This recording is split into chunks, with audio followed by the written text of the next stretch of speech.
দ্বিতীয় স্বাধীনতার 8 মাস পরে আমরা এখানে জমায়েত হতে পেরেছি। আমরা যেসব দাবিতে জমায়েত হয়েছি আজকে,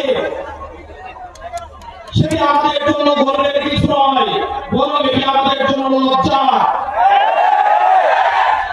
5ই অগস্ট সিদ্ধান্ত হয়ে গিয়েছে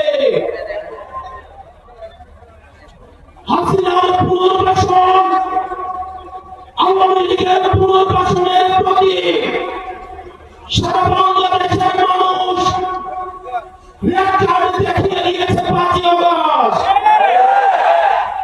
5ই অগস্টের পরে 5ই অগস্ট আমরা সিদ্ধান্ত জানিয়ে দিয়েছি, এই ভূখণ্ডে আওয়ামী লীগের আর পুনর্বাসন হবে না।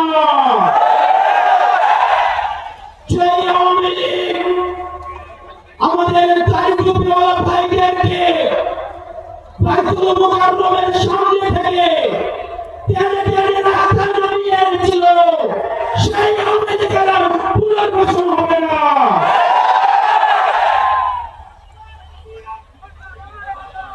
প্রিয় সংগ্রামী সহযোদ্ধা, অত্যন্ত পরিতাপের বিষয়, আজকে 8 মাস পরে এসেও আমাদের দেশের অনেক রাজনৈতিক দল, অনেক রাজনীতিবিদ আমাদেরকে বারবার করে মনে করিয়ে দেয় আওয়ামী লীগ নাকি রাজনৈতিক দল, এবং এই রাজনৈতিক দল নিয়ে সিদ্ধান্ত আসার এখতিয়ার নাকি তাদের নেই। ডক্টর মোহাম্মদ ইউনূস গত কিছুদিন আগে বলেছেন আগামী নির্বাচনে আওয়ামী লীগ অংশগ্রহণ করবে কি করবে না, সেই সিদ্ধান্ত নাকি আওয়ামী লীগের।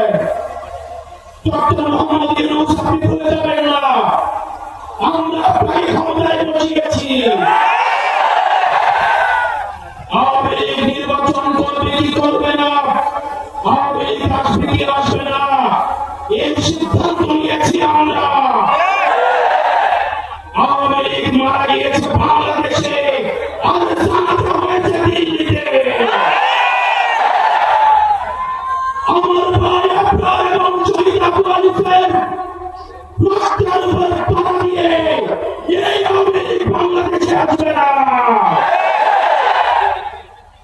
এই সংসার আমাদের দেশের সবচেয়ে বড় সংসার, আওয়ামী লীগকে নিষিদ্ধ করতে হবে।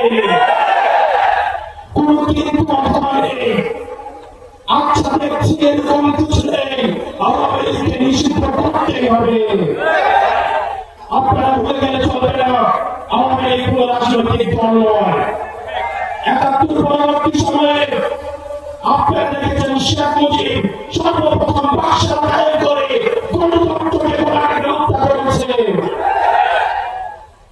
এই বাকশালী দিয়ে ৩০,০০০ শাসক কর্মীকে হত্যা করে সারা বাংলাদেশে গণতন্ত্র দায়ের করেছে। আওয়ামী লীগের লুটপাটের কারণে আপনারা দেখেছেন ৭৪-এর দুর্ভিক্ষে পুরো লক্ষ মানুষ মারা গিয়েছে।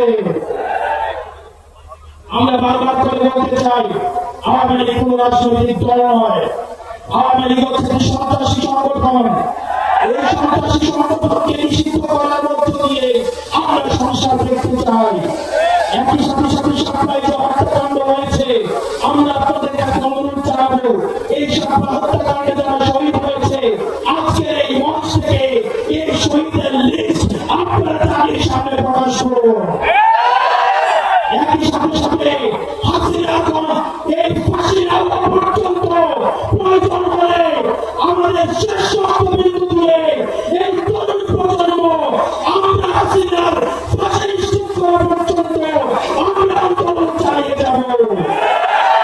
এবং নারী সংস্কার নিয়ে যেই কনসার্ন আপনাদের কাছ থেকে এসেছে, আমরা চাই ডক্টর মোহাম্মদ ইউনূস এই কনসার্নগুলোকে আপনি অতি সত্বরে অ্যাড্রেস করবেন এবং অপ্রয়োজনীয় যে সংস্কারগুলো রয়েছে সেটিকে পাশ কাটিয়ে প্রয়োজনীয় যে সংস্কারগুলো রয়েছে সেটির মধ্য দিয়ে নারীদের অধিকার নিশ্চিত হয়, সেটির মধ্য দিয়ে নারীদের সম্মান নিশ্চিত হয় এবং আমাদের দেশের ধর্মীয় এবং কালচারাল সাংস্কৃতিক যে সম্মান অক্ষুণ্ণ থাকে, সেই অধিকারগুলো, সেই সংস্কারগুলোকে আপনাকে ভোট দেওয়ার জন্য আহ্বান জানাচ্ছি।